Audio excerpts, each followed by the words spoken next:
ناس كتير بتسأل ايه الفرق بين الفول النابت والفول العادي. تعالى اقولك ببساطة ايه الفروق اللي بينهم.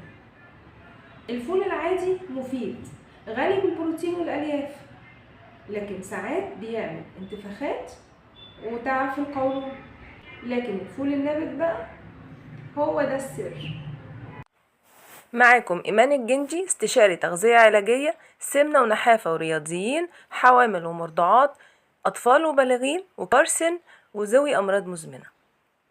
لما الفول بينبت الفيتامينز اللي فيه بتزيد، وخصوصا فيتامين سي، والحديد اللي فيه بيكون أسهل في الامتصاص، كمان بيكون أخف على المعدة، والهضم بتاعه بيكون أسهل بكتير.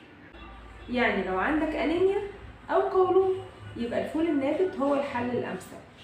بيكون حاجة مغذية وسهل للهضم.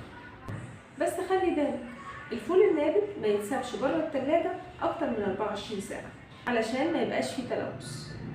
جربوا وقولوا لي ايه رأيكم، ولو عندكم أي أسئلة اكتبوا لي في الكومنتات وأنا هرد عليكم.